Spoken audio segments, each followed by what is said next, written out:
Good morning, Martin Hirsch. Good morning, Salomé. Welcome, everyone. We're very happy to see you all out bright and early for the first session of this Saturday in the festival. Welcome, Martin Hirsch. To open the Bibliotopia Festival, his theme this year is talking about revolution. We're honored to have you, a writer, novelist, and essayist with us. Welcome to Bibliotopia. You are the author of some 15 books, 2 of which are novels, including Les Solastalgiques, which was published in 2023 by Stock. And it's a book which tackles the environmental crisis head-on, physically and intellectually. Solastalgia is another name for eco-anxiety. Before we delve into the novel itself, I think we need to take a minute to say that it is not by chance that you are so concerned about the climate that you decided to devote an entire book to it, although I think everybody is pretty concerned about climate change today. Your fictional work, Martin Hirsch, is only a tiny sample of your extensive work throughout your life. Social justice and public health are also fields that you have been active in and are concerned about. You're a neurobiologist by training. You went to the École Normale Supérieure and the ENA, the National Administration School. You were a high-ranking government official in France. And for 10 years, Director General of Paris Hospital's public assistant. And your tenure there spanned the COVID pandemic. So you've seen more than your fair share of crises. One of these crises, the ecological crisis, is, although you never use this term in the book, is the subject matter of Les Solastalgiques. As the novel begins, a renowned psychiatrist, Serge Hauser, sees a worrying epidemic of solastalgia emerging among his young patients. So what are the symptoms of this affliction? Who does it affect? I'd like to start by reading a short passage from the book, which talks about the symptoms and the manifestations of this syndrome, and the interpreters will not be interpreting this because the book has not been translated. Yes, well, this is intimidating. I don't know if you were here this afternoon, yesterday evening, but we had a reading by some wonderful young theater students, and they set the bar very high. You weren't here, so you're not intimidated, but I am, extremely so.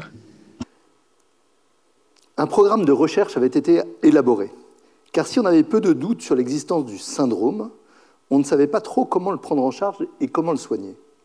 Certes, on pouvait utiliser l'arsenal d'antidépresseurs, mais cela ne marchait pas sur tous. Serge Hauser avait donné le mot d'ordre. Il allait falloir publier dans les bonnes revues. Il fallait être capable de caractériser les patients et leurs symptômes. Il fallait avoir des pistes thérapeutiques. Il existait bien un petit corpus de savoir, mais maigrelet. On savait caractériser les patients. On s'aperçut vite qu'il y avait des symptômes sérieux, des patients qui avaient un vrai syndrome dépressif, qui limitaient leur vie sociale, qui souffraient de comportements compulsifs, qui renonçaient à des activités, y compris professionnelles, qui déclaraient exclure l'idée d'avoir des enfants, qui pouvaient faire part de violences contre eux-mêmes. Le débat théorique était en fait passionnant. S'agissait-il seulement d'une forme particulière de dépression, une maladie bien identifiée, même si ses facteurs déclenchants pouvaient être multiples? La plupart des symptômes des solastalgiques évoquaient bien une dépression. On ne sortait plus pour ne pas polluer. Manger devenait toute une affaire. Utiliser les appareils électroniques s'avérait problématique, avec des conséquences invalidantes sur la vie professionnelle et sociale, jusqu'à une mise en retrait de la société. Certains patients avaient des symptômes qui s'apparentaient à des troubles bipolaires. Cela amusait beaucoup Serge de penser que l'anxiété climatique rejoignait l'anxiété des glaciérologues sur la fonte des pôles. Il appelait ces patients-là des bipolaires fondus. Il avait des phases maniaques d'intense excitation, de suractivité, de surinvestissement dans le militantisme, le prosélytisme, la création d'associations, une présence folle sur les réseaux sociaux. Elles étaient suivies de périodes d'abattement profond. On restait dans son lit sous une grosse couette parce qu'on n'utilisait pas le chauffage. On se déplaçait peu, on ne voyait personne. Mais chez certains patients, la pathologie déclenchait de véritables troubles compulsifs. Serge les appelait les solastalgiques ou les anorestalgiques, car ils y trouvaient les mêmes symptômes que dans l'anorexie, une tendance pathologique à l'hypercontrôle, de même qu'une patiente anorexique se pèse plusieurs fois par jour, pèse tous ses aliments. Il y avait des solastalgiques obsédés par leur bilan carbone. Certains venaient avec des papiers couverts de tableaux avec leur émission quotidienne. On y retrouvait tous les détails, depuis le nombre de fois où ils avaient tiré la chasse d'eau jusqu'à la consommation du moindre de leur appareil électronique. Les troubles compulsifs les classaient davantage du côté des névroses. L'un des patients passait son temps à suivre les enterrements d'hommes et de femmes qu'il ne connaissait pas. Il regardait les avis de décès dans les journaux, se rendait aux obsèques, habillé en noir, et exprimait ses condoléances aux proches, comme s'il était lui-même un ami de longue date. Il avait un emploi du temps saturé par ces cérémonies. Il ne savait pas comment l'expliquer. Était-ce un moyen de donner un substrat à son obsession de la mort? Est-ce que c'était le seul moment où il acceptait de socialiser? Car en dehors des cérémonies, il ne rencontrait personne, comme s'il ne pouvait supporter que la présence des gens en deuil. Il y avait aussi des troubles de la personnalité à tendance psychotique. C'était l'un des axes de travail. Est-ce qu'on pouvait trouver de l'agressivité solastalgique, un risque de passage à l'acte? Et puis il y avait toute une série de solastalgiques légers, des patients qui n'allaient pas bien, qui se sentaient préoccupés, qui avaient des crises d'angoisse. On repérait parfois que celles-ci avaient préexisté à la perception du réchauffement climatique. On voyait ainsi des patients dont les angoisses suivaient complètement l'actualité. Ils avaient comme l'angoisse des attentats en 2015, celle du réchauffement climatique en 2022, avaient eu l'angoisse des rayonnements en 2011 au moment de Fukushima.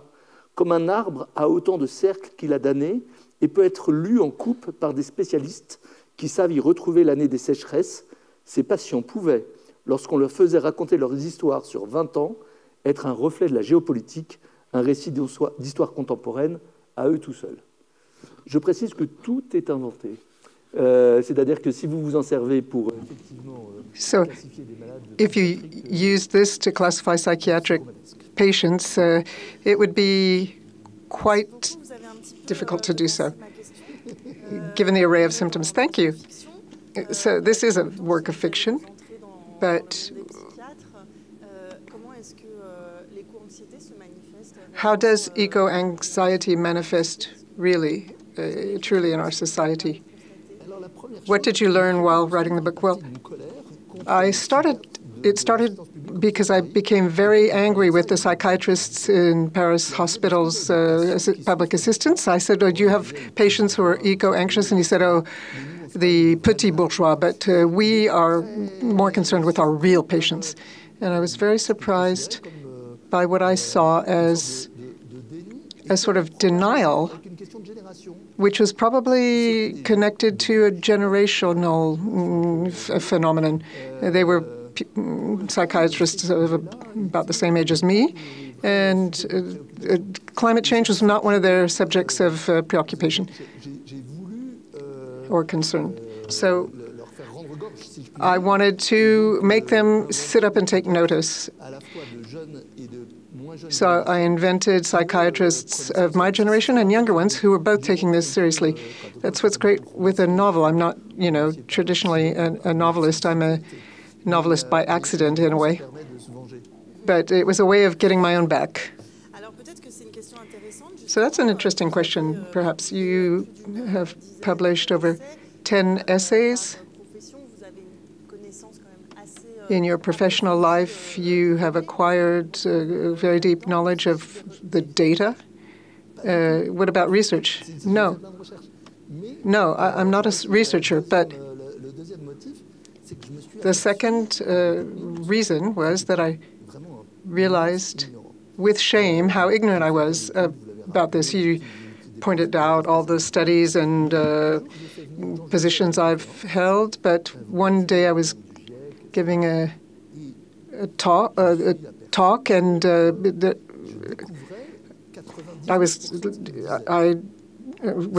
was a talk about the IPPC, and I realized with horror that 98% of what they were talking about I had never heard anything about. So my pride kicked in.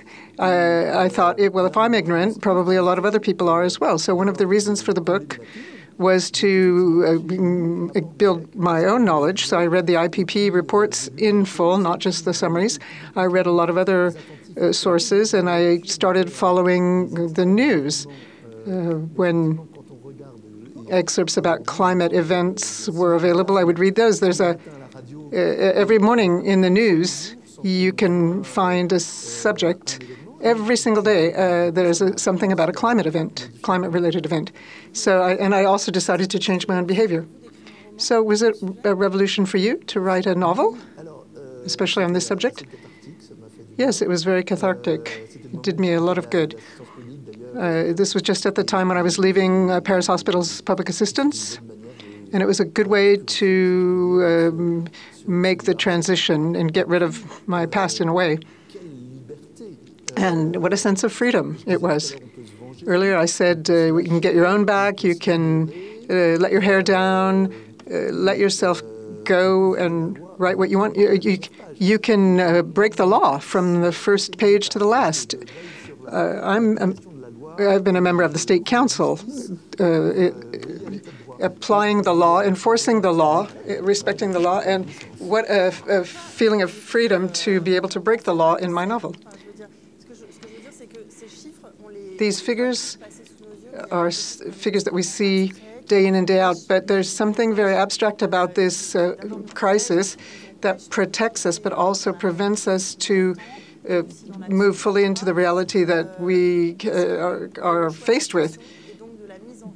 Did you choose fiction, a narrative, a story with characters who perhaps resemble us?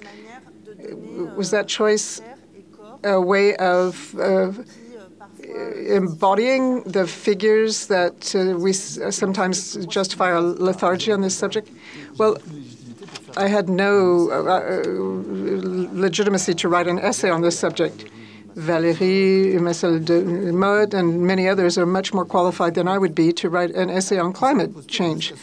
I mean, I would have been a total imposter, not just a half imposter. Anyway, I don't know if it's that important to explain the number of tons of carbon that we're emitting. I'm not sure that's what I was after. What interested me was, how are we just sitting here not doing anything? How are we just letting this happen? Let me just step aside for a moment and say that I felt a need, I don't know why, for years to rewrite Les Mandarins by Simone de Beauvoir. Well, everybody has their own fantasy. Some people want to go to Mars with Elon Musk. And you wanted to rewrite Simone de Beauvoir. Yes, I was fascinated by the Mandarins. Have you ever read it? It's a masterpiece by Simone de Beauvoir. The story is exceptionally well written. It talks about a struggle between the Sartrians and the Camisards, those who want to foment a revolution and the other faction being more reasonable. So there's this confrontation.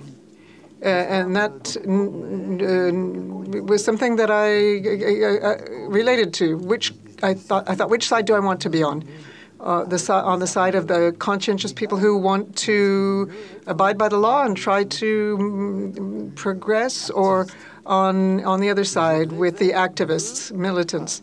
And so I read the Mandarin several times. I loved it more and more with each successive reading. That was when I was a teenager, and unfortunately, I don't have Simone de Beauvoir's talent, but I borrowed from her the idea of a confrontation between the reasonable activists and the less reasonable activists. There's only one conclusion in this book, and that is the reasonable side is not necessarily the side you might think it would be. My peers are people who are heads of captains of industry, work in the government, are professors in important institutes, and we all feel that we are the champions of reason. But if you take the line of reasoning to its logical extension with a turning point, well, this morning, from my hotel room, I could see the Mont Blanc. In 20 or 30 years, we're going to see the Mont Noir. There will be no more snow. So your peers are my fathers, père et père. So I relate to this generational conflict. Well, you don't have to give away my age. I think we're more or less in the same generation, Salomé, aren't we? I could have been her brother. I don't know why you're laughing. Why do you think I'm old enough to be her father? No, I wanted to shout out to someone in the room who has thought about fathers and peers. But the older generation is important here. There's a generational conflict. It's going to transform into a collaboration, and that's revolutionary. That brings us back to the theme of this year's Bibliotopia. So tell us a bit about these two groups, these two factions. We have the group of young characters who feel powerless, and on the other hand, the older group that is confident, perhaps overly confident. You said that professionally they were a success, but in terms of their struggle, their record was less than brilliant. I think that's a great sentence, because when you talk to young people, much younger than myself today, you see that they are very detached because nobody believes in a professional career anymore. Nobody believes they'll have a professional career. However, they are very anxious about justice. So there's been a shift in this generation or two generations. How do you see this, and how did you insert this into your book? Well, I started with the guilt. We're at the end of a cycle, I think. We have to state the obvious. It started after the Second World War.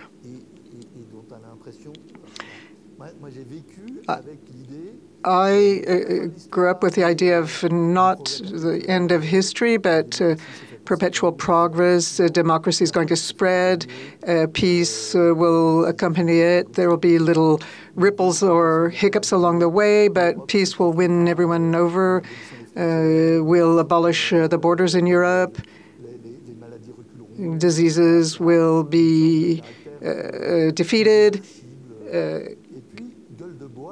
And then I woke up with a sort of hangover one day when I realized that all of this could unravel. Our generation is not the one that built the system. That was the generation before mine. But my generation is the one that allowed everything to unravel while taking advantage of the good sides, with incomparable comfort compared to the preceding generation, and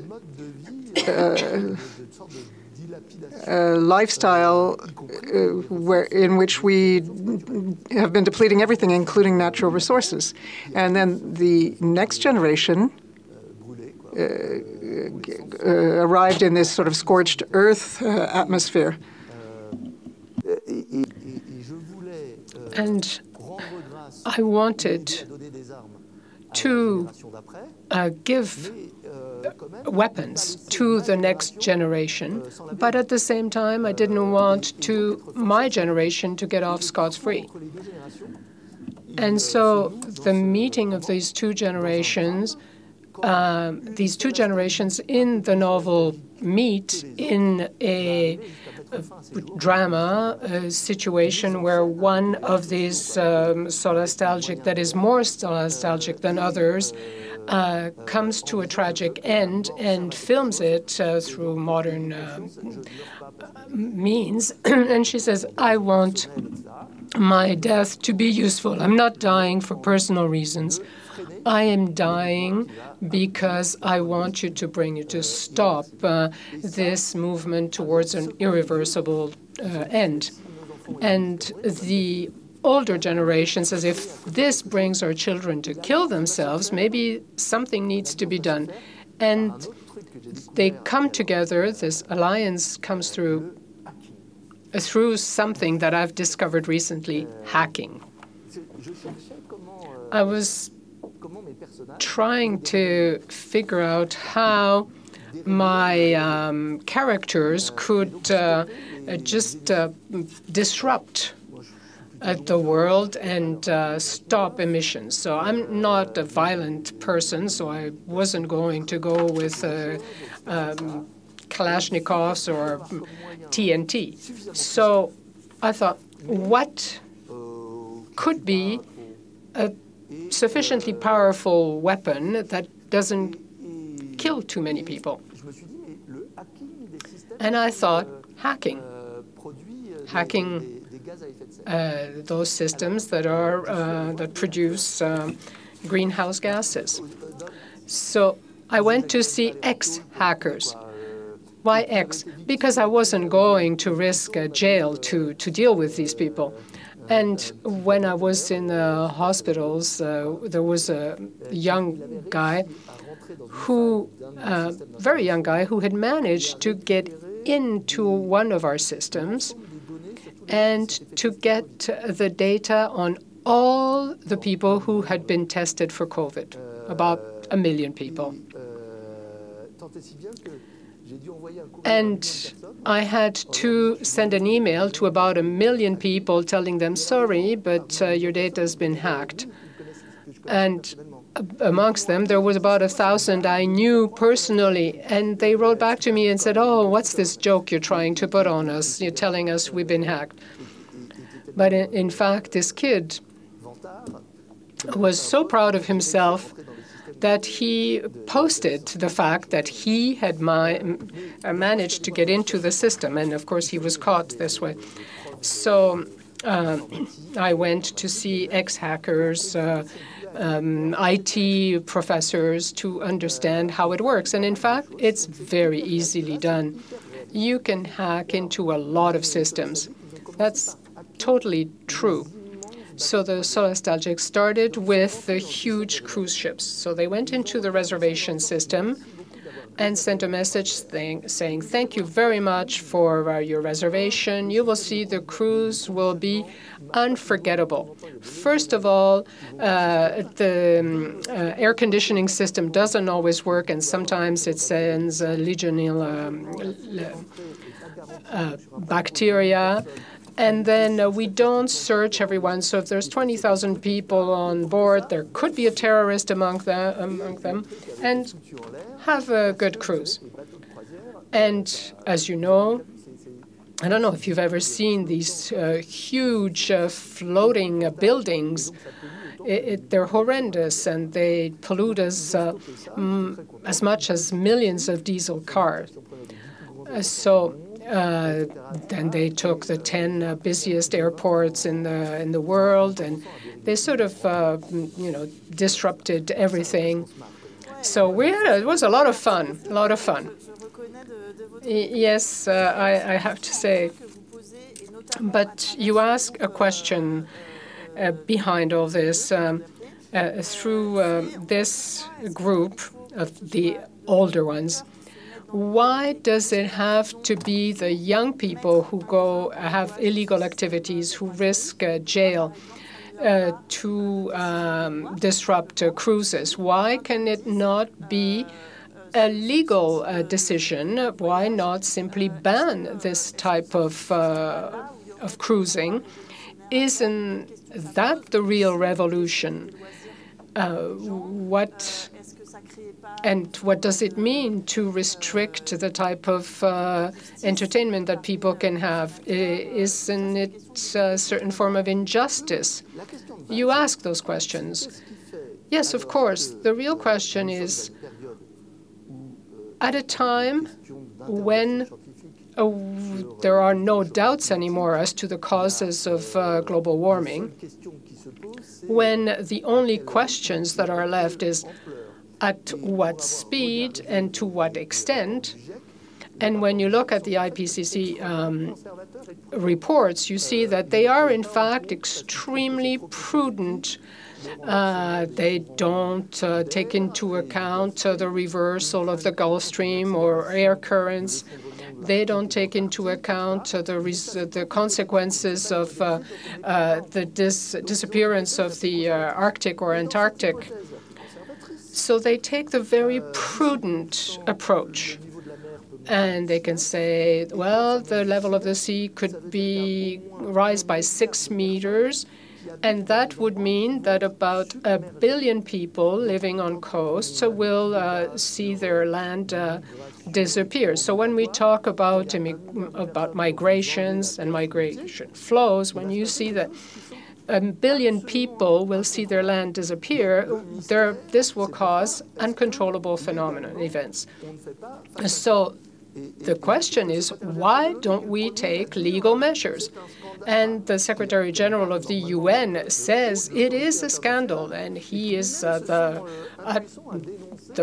highest international authority. If you see Guterres, every time he takes he talks, he says this is terrible, and he cannot convince members of the UN to say, okay, let's act, let's make sure that we keep our promises and our commitments. So the question I ask myself is, are we seeing sort of a repetition of history, or should we say that the ones who are the reasonable ones are the ones who disobey? My characters talk about this and say, well, be careful, don't go too far, and so on. But I think the question is must be asked today. Take an example. We should abolish Valentine's Day.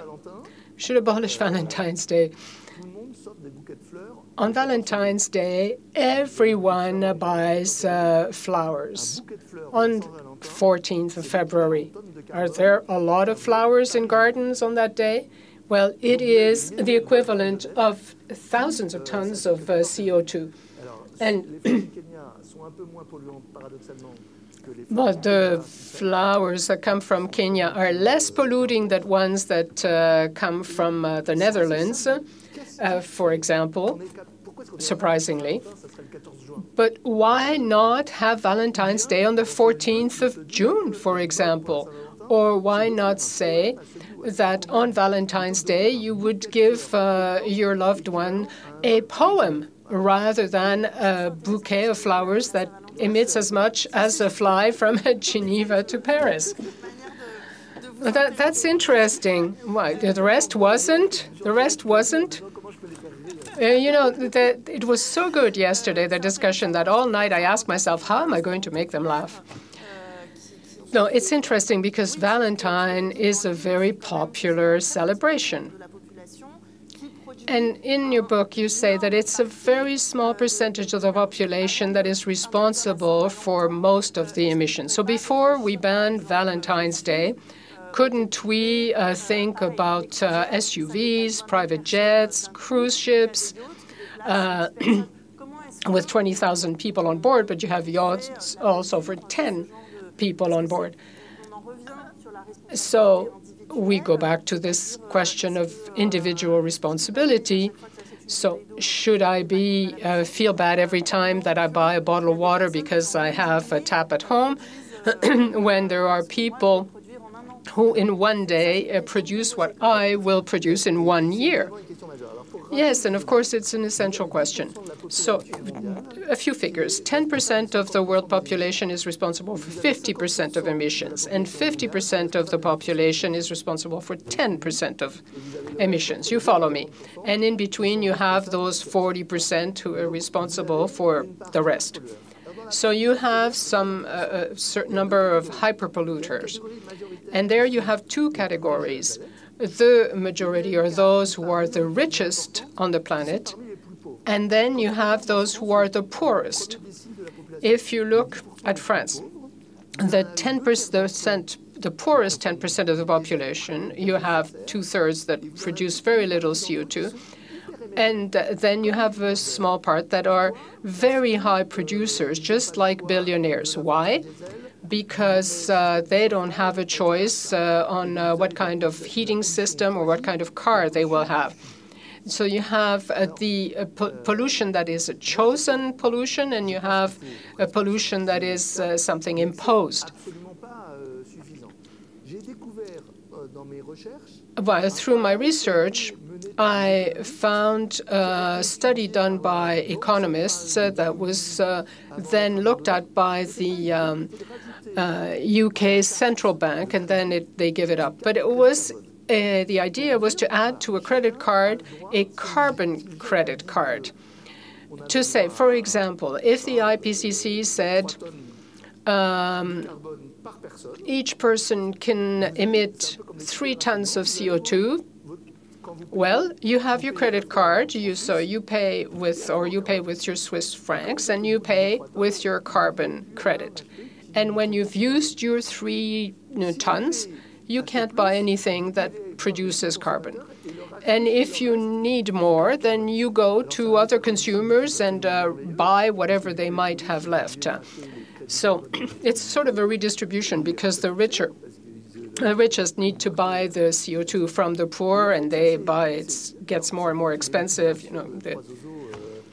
So this could be one of these crazy ideas of these people on the Granville farm. But no, there were very serious studies that have been done. There was one thing that I didn't know when I wrote the novel. I found that out later. Do you know that the best carbon absorbers are whales?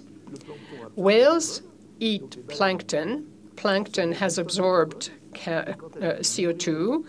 And so the whales eat tons of CO2, and when they die, they take that CO2 to the bottom of the sea.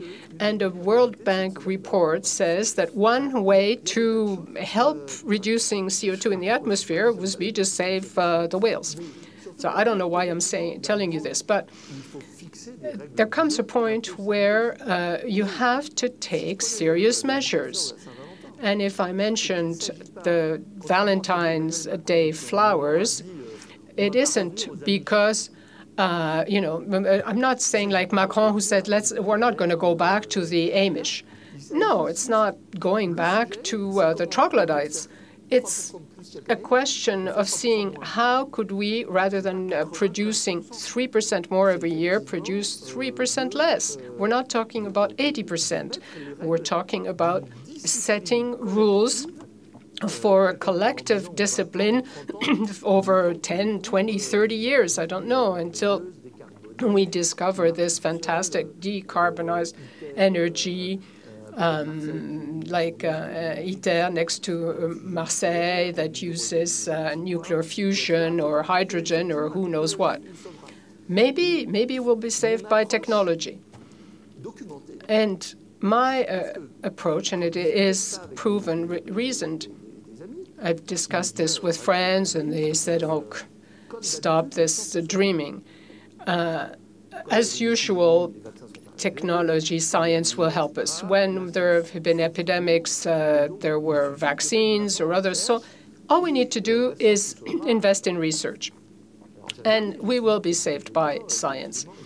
And so I thought, okay, maybe I'm wrong. Maybe I should look into this and invest in research. And yes, we should invest in research. But whatever happens, if all this progress happens, it will only show its effect in a few dozen years. If it works, if we can scale them up. But the turning point comes much before that. And hence this generational issue. We have to save our emissions for the next 10, 20, 30 years until we have these fantastic new energies, non-polluting energy. But in the meantime, we have to make sure that the Mont Blanc remains white. So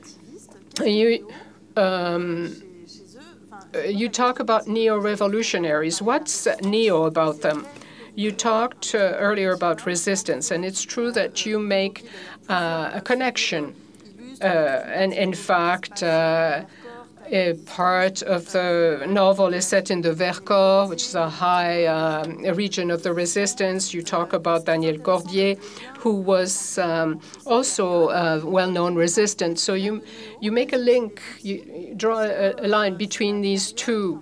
So what is the parallel for you? The tools, the period, or what is it? Well, there are several things. Firstly, I started the civic service, in France. And there was Stéphane Hessel and Simone Weil were the two big figures that talked about it. They were in front of 500 young people to explain what kind of work they could do, what this commitment chosen during the Second World War. And they said, for us, it was easy because it was obvious. We knew what was right and what was wrong. Not true, because many people didn't see that distinction. But it was interesting to see that that was their analysis. And when you ask, were you more Nazi, more resistant, most people say, more resistant. But today, things are more complex. That's what I was saying earlier. Should we believe in technology, or should we be militant? Should we respect the law, or have civil disobedience actions? It is a lot more complex than it used to be, even if these last few years things seem to be getting a little clearer, unfortunately. So neo, because you have to do more, a greater effort compared to those for whom the choice was obvious, where you had to go into the resistance in the clandestine action. So this generation may be less idealistic, less politically aware, less interested in the big systems. And therefore, for this generation, the revolution is more of a personal nature. They go into association groups and so on. And the other thing is to have the means to mobilize through social networks, through hacking. In other words, to have the means to turn those weapons against the system. So my characters are a handful on a farm, and they're very well equipped intellectually as well. So there is one young guy who was into the Élysée system, and yesterday we talked about video games. And he learned because he wanted to be the best in video games. And by video game training, he managed to get into hacking into systems. I don't understand a thing about it, I must say. Archaeo-revolutionary, that's an interesting idea. Yeah, I think there are quite a few of those. So this young guy you're talking about, his name is Mansour. Interesting. Let's talk about the cast in your book. We have Patience, who's a survivor of the Rwandan genocide. We have a refugee of the Ukraine, the war in Ukraine. We have a whole panel of characters. We have a young man from underprivileged area in Paris. This is a very intersectional cast, and they all fetch up on a farm in Normandy to set up a group called CNRS 2104, We'll come back to this acronym, which is a tongue-in-cheek reference. Why did you create this mixture of characters of different backgrounds and different ambitions? Well, as you will have understood, I'm not a novelist. I don't have any imagination. I'm not good at inventing characters, so I took characters from elsewhere. Yeah, it's funny. I know how to recycle, so I changed them a bit. I took my characters from people I know, and I locked them into my book. I tried to blur the outlines, but I know who they are. You might not recognize them. I wanted to be able to say what they became, starting with their social origins, their level of education, all of them bringing something different to the struggle from their experience, their expertise, their gut commitment, and use all their know-how. The psychiatrists end up saying, well, the best way to care for the solastalgiques is to take care of the planet.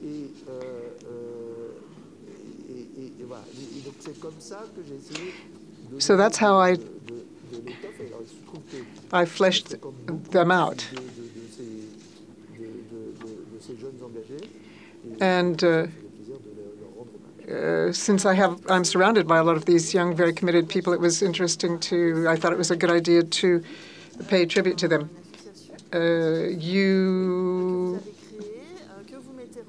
Several of the members come from the Institut de l'Engagement, which is a real institute which you set up yourself.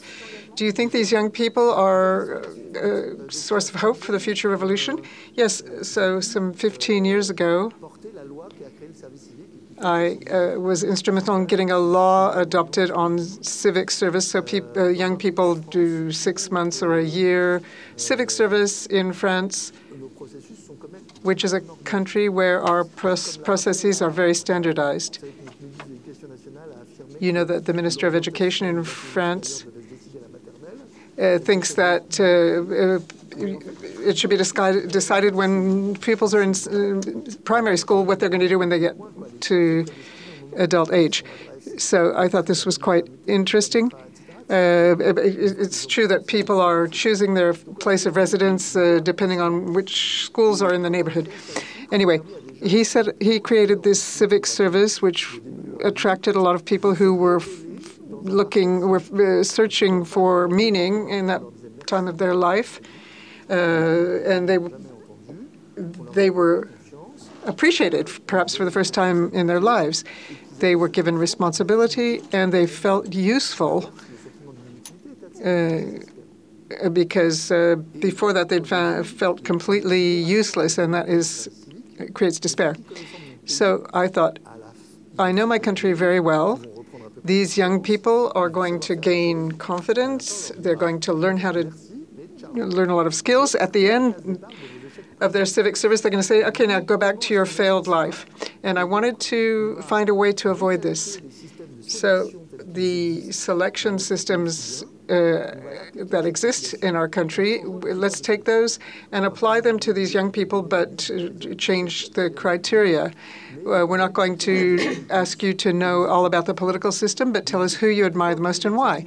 Explain to us why you want to feel useful, et cetera, or how you think you can be useful. So a number of young people applied, and we went to Sciences Po, to a number of other famous schools, and we got the agreement of 150 higher education institutions for these selective studies, without these students having to give up who or what they are, what they represent. So every season We take them to different places for 4 or 5 days, and they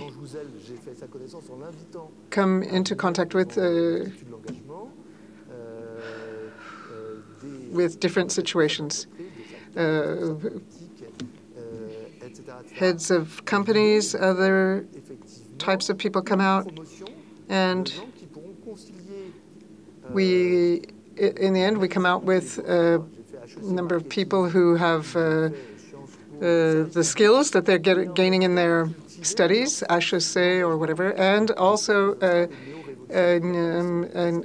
committed mindset. So it's been up and running for 10 years, and everybody's very happy with the results. So I don't know who their figures of reference are when that they give when they're interviewed. Well, I can tell you, I was fortunate enough, or perhaps I should say, I was brave enough to devise a competition. A sketchy outline of a competition. Nothing was specified in the law. We asked them about the person they admire the most. I thought we were going to hear Gandhi, etc. But they said, my dad, my mom. I thought, what a bunch of idiots. They're idiots, really. They don't know anything about the world. They're useless. It was, I found it quite moving. I'd hear people say, I admire my mom because she's worked so hard so that I can have a better life. She's made sacrifices, or my dad. And I thought, this is hopeless. And then somebody had written a book about their father, and they were absolutely right. Instead of adoring a mythical figure, why don't you admire somebody who's really done something that is demonstrable? Yes, that was very funny. Now I forgot what I was talking about. Yes, myths can be dangerous. I wanted to bring you around to this because the members of the CNRS are going to choose pseudonyms based on famous figures that they admire. Rosa Parks, Churchill, Gandhi, Nostradamus instead of Nostradamus. So I was wondering, who is your favorite revolutionary figure? The person you identify with, or who is perhaps on your own personal altar? That's a great question. I have two, actually. Very banal. I'm not my mother or my father, not unexpected either. Victor Hugo and Jean Monnet. Jean Monnet has a center not far from here in Lausanne. Jean Monnet would have been a good candidate for the Institut de l'Engagement, I think. He had a vision of how to change the world, to establish new institutions, etc. He was a revolutionary working through law and the institutions, and I find that absolutely fascinating. I find it fascinating to see how he changed the course of history. And Victor Hugo, because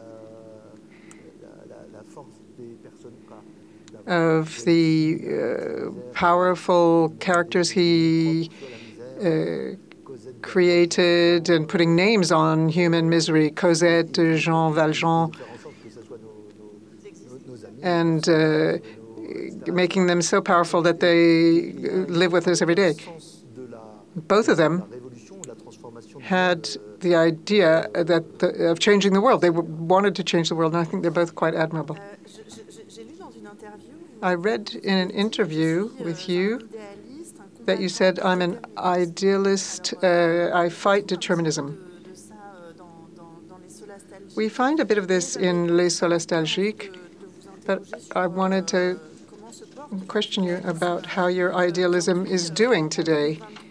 How is it doing? The French state has attempted to dissolve the ecological movement Les Soulèvements de la Terre last year, and Switzerland has a decision against it by the European Court of Human Rights for climate inaction. You have to be a pretty steadfast resistant to keep it on keeping on today. How have these events changed your point of view or your outlook on? No, the State Council did the opposite of what you said. Yes, I'm a member of the State Council, so I know what they did. The State Council canceled the government decision to dissolve the Soulèvement de la Terre. Oh, that must have been a new development. This book has been plagiarized. Really? You don't say. Yes, because in one of the first chapters, we have a Minister of the Interior who brings together prosecutors, mayors, judges, high-ranking civil servants, and says, I'm going to tell you who our enemies are today. The enemies of society today, the worst enemies are the eco-terrorists. And then he gives a speech saying we have to start fighting these people. We can't let France become the private domain of these eco-terrorists.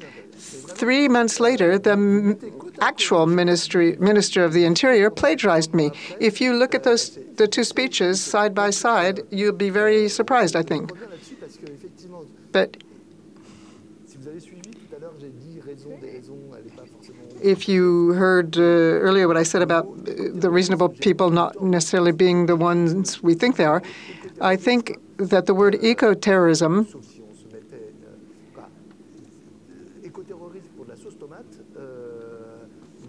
for people who throw tomato sauce or mayonnaise is a bit strong. Yes, it's the same term as used for people who actually kill others. I spent 9 years at the head of Paris Hospital's public assistance. There were terrorist attacks during that period, and real terrorist attacks. So using the same term and trying to mobilize people against those who are fighting the established order in terms of climate change is, I mean, I don't know if I'm an idealist, but I find this shocking. And I think we have to be very careful with the terms we used. Now, I don't know what effect this had on me exactly, but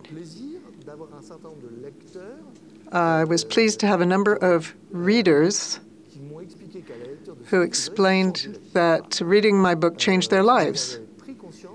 They realized that there was a big problem that had totally escaped their notice. And they realized that they were part of a mechanism, a worldview, that was sustaining this phenomenon. That is, I think, what was the most encouraging for me. These are people who would never have read an essay on the same topic. And so my fiction was an entry point. And I think this is what fiction does. It pushes levers a bit further. I think in this book, nothing is true, but nothing, it's all, the data are real. And nothing is real, but nothing is false either.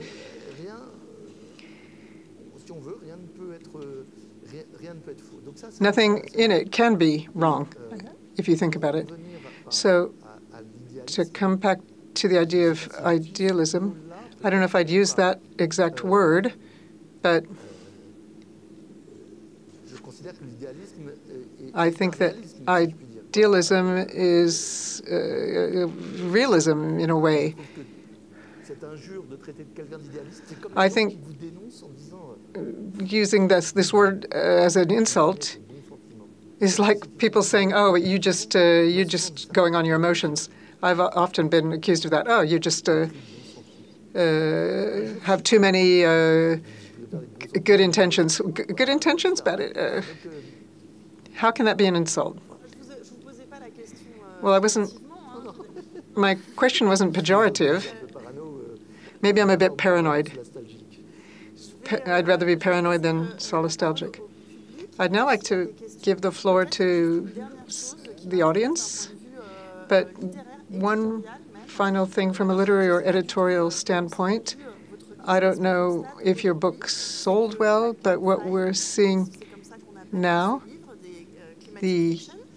that climate fiction is not selling. Dark romance is doing fine, but climate fiction and nature writing are a niche genre that is not gaining readers. Is this a reflection of how concerned we are about these topics in our daily lives? How would you explain this phenomenon? Well, I don't know if I can explain it, but my idealistic side says, who'd heard of solastalgia before you came here today? Two, okay, a couple of people. It's a new term, says Salomé.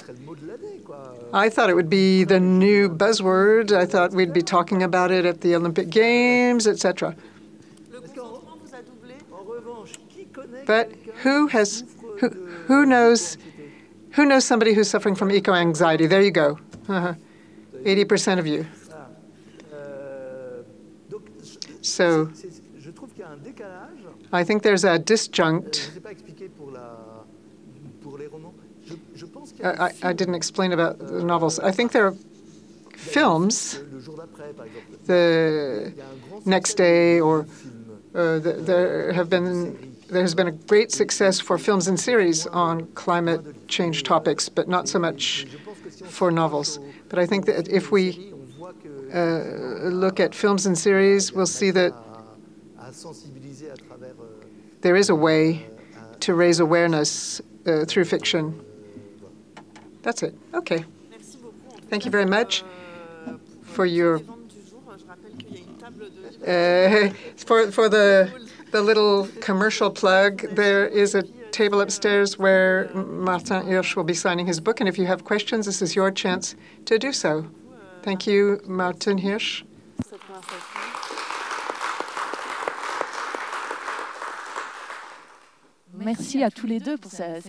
Thank you. Thanks to both of you for this fascinating and entertaining discussion. Martin, my question may seem naive, but I wonder if you could tell us, can you reconcile your experience as a writer and your experience as a high-ranking civil servant? And can you suggest good measures, such simple things such as the Valentine Day or this carbon credit card? There must be hundreds of ideas like those probably are acceptable. We have days where we have solidarity days for social projects, and they're quite acceptable. So what is the obstacle? What is it? Is it denial? Or what is it in a state that blocks, that stops these ideas?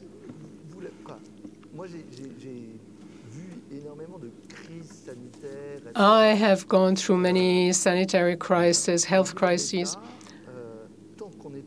and in the state apparatus, as long as you're not with your back to the wall in front of the threat, denial is the preferred attitude. That's the first thing. Secondly,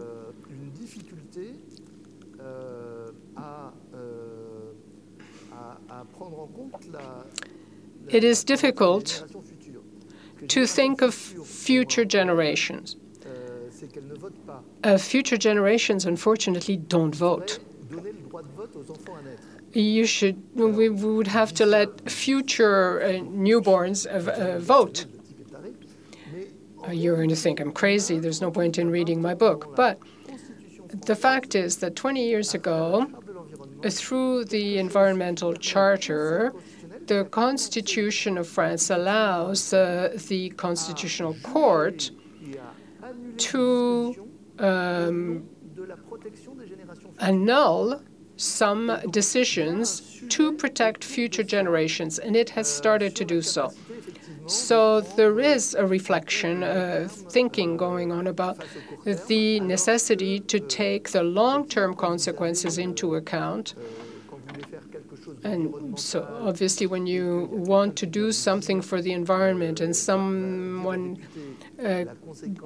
tells you as an elected representative that means you're going to lose 150 jobs in your constituency, and then he goes to the government and says, I'm voting against it because I risk not being reelected.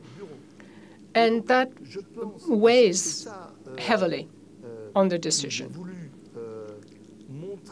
And that is why I wanted to show that maybe we have to go through illegal measures, illegal action, as long as we don't have the means, the legal means. And we have these decisions, these of the International Court. For example, a country like France could not have the death penalty if it wanted because of the European legislation. So I don't. Okay, I'll give you one more idea for free. If we don't want to go as far as the carbon credit card, because I sense that it sort of scared you a bit, but do you know the meal tickets? I suggest that when you get your salary, you could decide either to get your full pay, I'll speak in euros, or you could get part of your salary in responsible euros. You would be paid a little bit more, but this extra money, extra euros, could only be used to buy Nutri-Score A and not E or carbon-free items.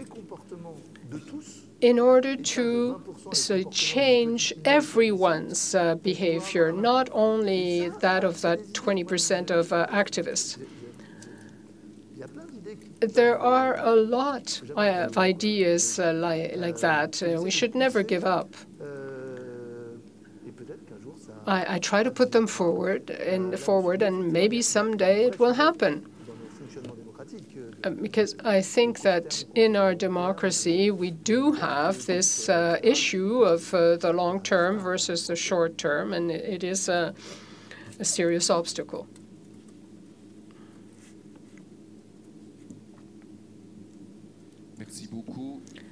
Thank you for this discussion, for these ideas. I have to admit that I don't know you. I haven't read your book.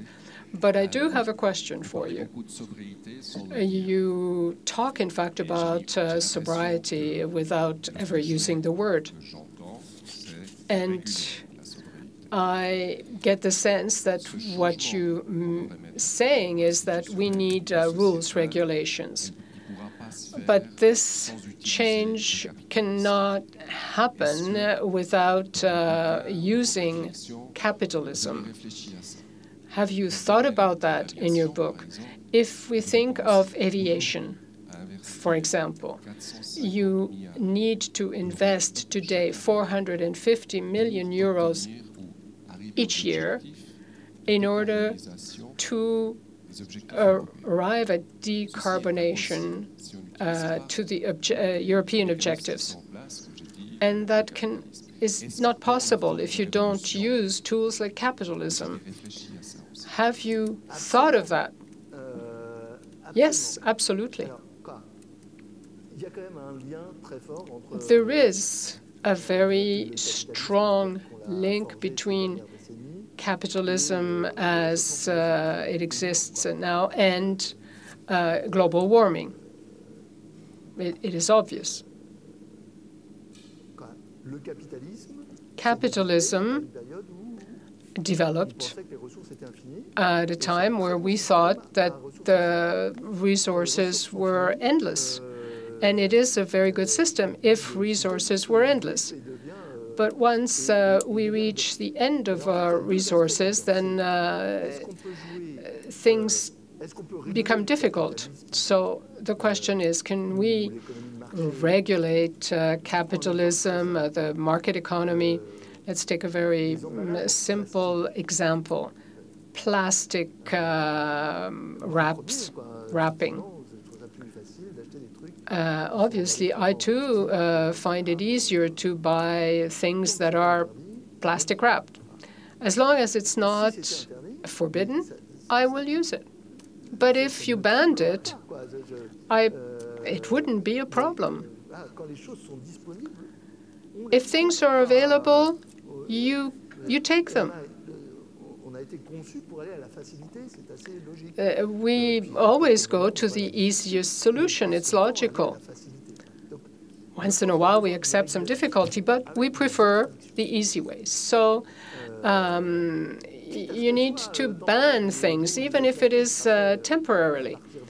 The day that you can produce plastic with algae or I don't know what, well, fine. Secondly,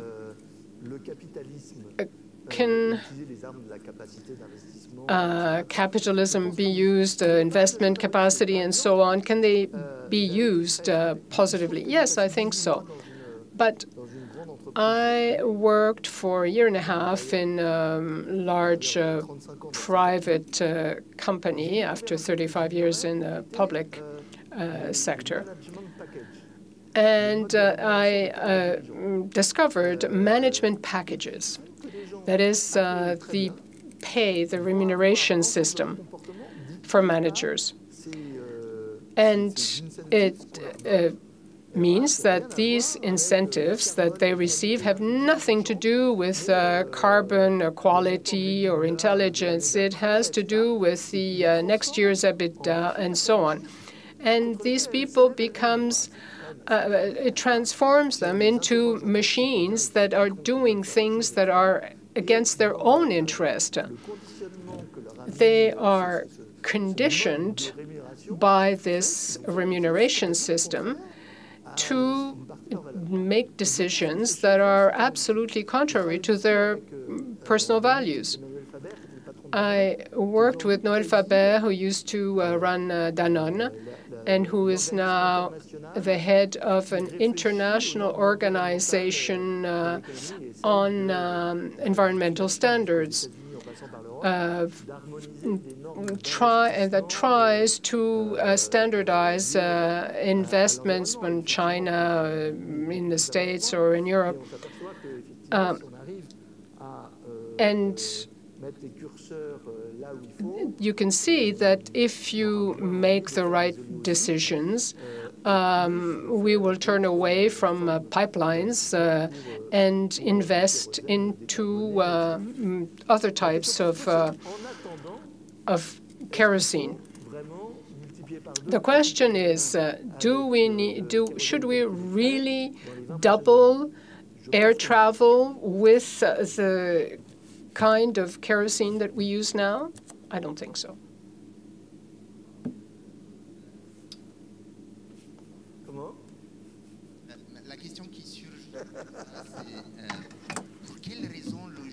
The question here is, why should the ex-CEO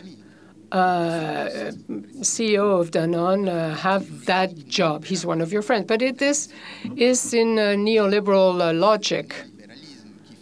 It's because of neoliberalism thinking that your friend, the ex-CEO of Danone, runs this place. No, I think the question is, why was he fired from Danone? He was fired because the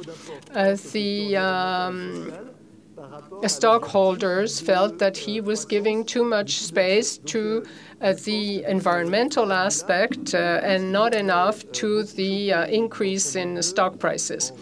So he shocked people when he decided that he was not going to take stock options, for example. So he's an exception, I would say. I'm going to see him next Wednesday, and I'll ask him if he sees himself as the incarnation, the personification of neoliberalism. That's not what you said, but that's what you were thinking, I believe. Non, mais pardon, là-dessus, si je peux prendre votre question. No, to respond to your question, I think that you talk about naivety, and I think it's a good quality.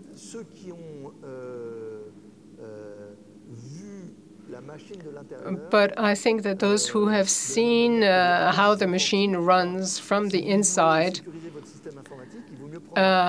you know that if you want to have a secure system, you better call a reconverted hacker than PhD in IT. I think that you need to know how the machine works. It's extremely important.